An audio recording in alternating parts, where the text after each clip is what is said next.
balaan Aayyuu Saayidoo irraan geette ilmaan isaa, dhala isaa, ijoollee isaa gargar baaftee jechuudha.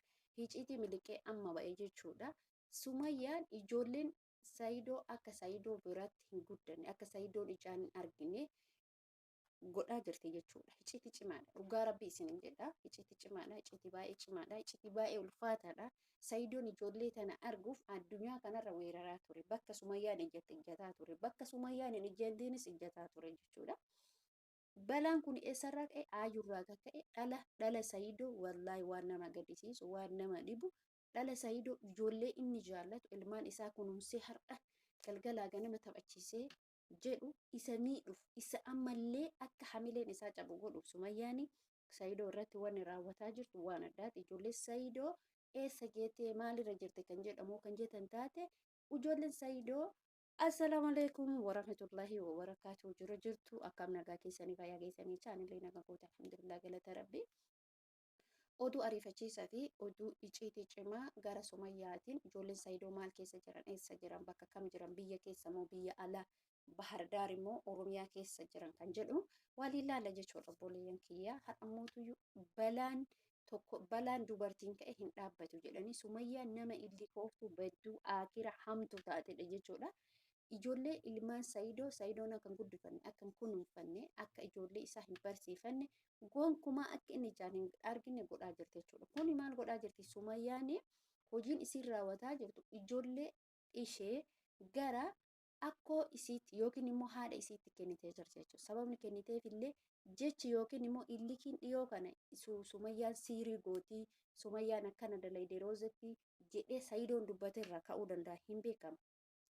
Maaliif hojjetan namni gisee amma waan namatti yaadu gonkumaa hin beekamu waan ta'eef. Isiin immoo hordoftoonni isii immoo koomantii badaa isii barreessa waan ta'eef. Koomantii miira keessa isii galchu isii barreessa waan ta'eef. Akkasuma ijoolleen keenya koomantii babbadaa isii barreessitan waan ta'eef. Kanaaf Sumayyaan ijoolleen Saayidoo gonkumaa Saayidoo arguun qabdu kan jettu tarkaanfii cimaa fudhattee jirti jechuudha. Tarkaanfiin cimaan isiin fudhatte kun akka Saayidoon ilmaan isaa tana ijumaan gonkumaa hin agarre godhaa jirti jechuudha. Hordoftoonni Sumayyaa qabeenya kee uf jalatti deebisii addaan qooddadhu isarraa bayi jechaanii jiranii koomantii isii barreessanii maal jedhe bakka miira hamaa keessa nama galchu. Miira aarii keessa nama galchu.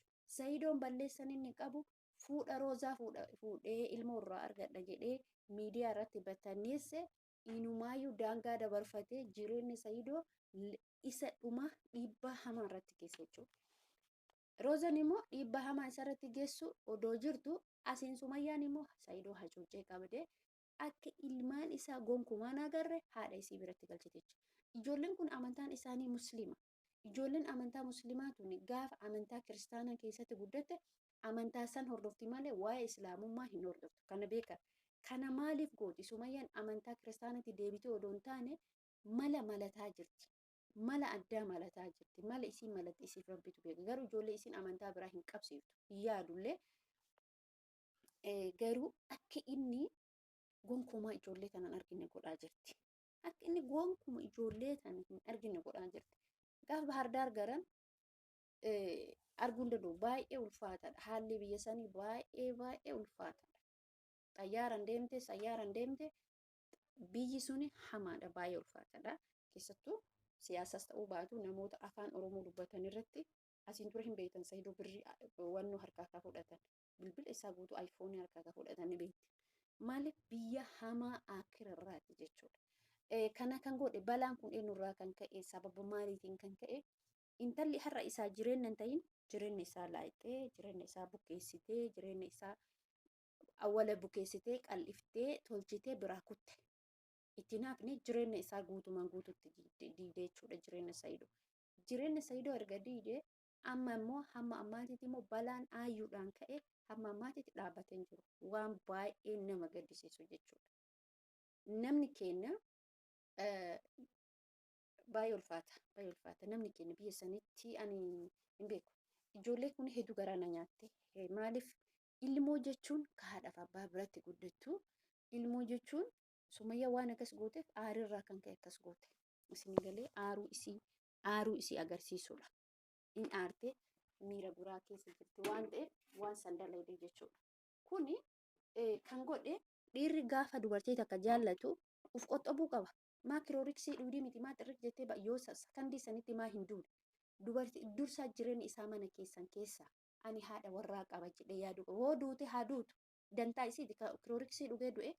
Aayyuu nama sa'aatii sanatti kirooriksii dhugee du'e jetti malee hin kijibdi. Hin kijibdi. Kirooriksii dhuge gaafa aamuun kirooriksii dhugi jedhee itti kenne maan dhugin mucaa gowwaa argite har'a jireenya isaa laayixee ka laayixee booda lammaffaa itti deebi'ee roozan jireenya sayidoo laayixee jechuudha. Roozan jireenya sayidoo akkamitti laayixee yoo kan jettan taate dubbii keessatti dhageeffadha. Dursaa sitti heeruma jettee ishee jettee erga Sumayyaa wal argite deebitee ka gaabbitee itti deebitee piraankiidha jettee si wanna isin amartii isin mormatti hidhatte siirii natti goote jettee akka nama isin jazba'eessite ol baatee miidiyaa gubbarratti dubbatte. Sayidoon immoo dabalata eeyyee Sumayyaan siirii itti goote jedhee ragaa irratti ba'e. Yaa jamaa akii hin barbaachisu. Maaliif barbaachisa? Maaliif jecha akka wanna akkasii raawwatu namatti hin dhagama. Gaafsan hordoftoonni isii ijoolleen afaan Oromoo jala deemtanii arrabsitanii ijoolleen hordoftoonni Sumayyaa miira keessa galchan.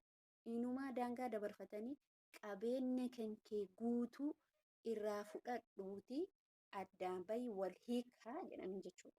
Sumayyaan gisee kana gaaf koomantiin tokko tokko si maraacha. Bakka miira biraa bakka biraa si fida koomantiin tokko tokko. Kanaaf jechuudha obboleeyyan kiyyaa har'a dhalli isaa ilmoo inni galgalaa ganama kunuunsee guddise suni keessattuu jamuu jettiin lammaffaa suni bakka inumaayyuu akka nama seenaa Haacaaluu Hundeessaa ni yaadattu. Sayidoo jechuun akkasitti fakkaata sa'aatii kanatti. Sayidoon gaafa Haacaaluun ilmoo isaa ka ji'a lamaatirraa darbe jechuudha. Sayidoon otoo jiru ilmaan isaa arguu kan dhoogge nama biraa miti. Warruma isin gizeessan sun ayyuu deeggartanii ayyuu የኦሮሞ ልጅ የጀግና ልጅ ጎበዝ ነች warri jechaa turtan hin jirtani. Warri sababa gisee ayyuun arrabsitan hin jirtani. Intalli tuni gaafa ani mallaqaa deemti jireenya namaa laayixisiin jechaa ture.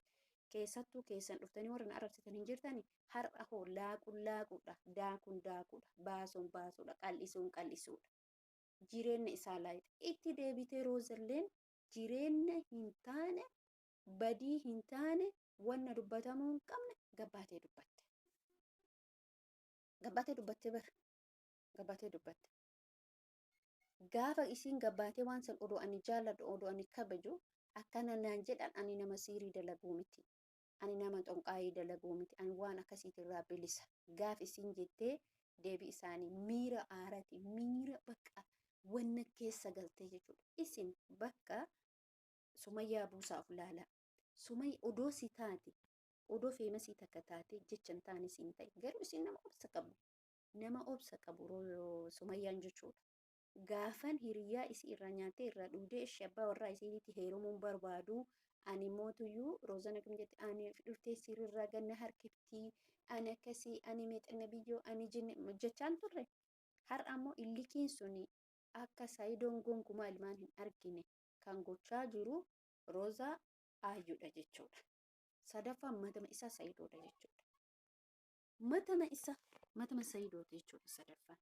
Sayidoon waan kana silaa haadha warra isaati aareeyyuu jechuun qabu.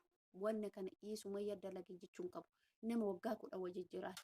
Isiin immoo akkamitti jecha kana naan jedhan waan akkanaa naan jedhan kan jettu miira keessa galta jechuudha. Hin barbaachisu. Wanna akkanaa jechuun gonkumaa hin barbaachisu. Isarraa hin eegamu. Haadha ilmaan isaati. Ilmoo lama irraa argaa. Ilmoo dhiisa. Otoo ilmoon hin argatiin iyyuu haadha warraa isaa ka duraa waan taateef silaa kabaja godhuufi qaba. Rakkoo hedduu wajjin dabarsa waan ta'eef. Gaddallee argan gammachuullee argan waan ta'eef.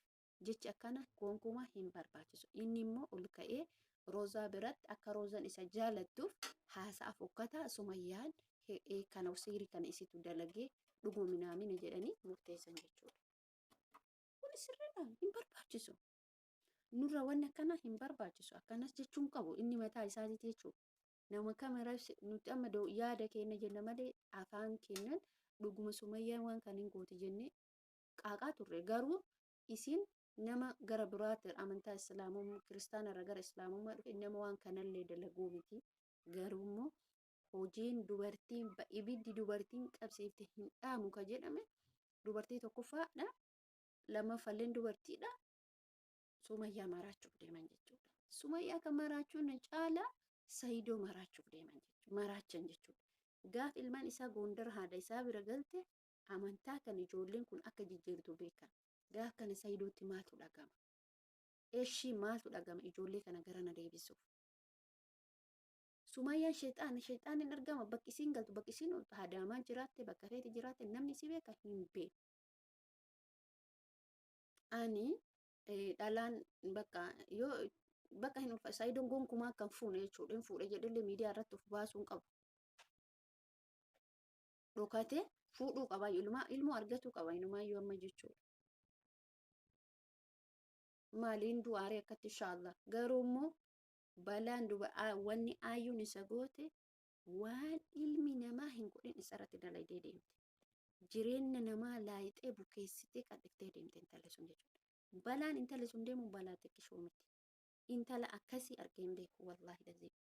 Erga goote isatti haftee isaan dhalle oduu akka saniinuu isatti haftee erga saniyyuu hin dhaltiif waggaa tokko jechuudha. Hasaba waggaa tokkoof deemna. Sumayyaan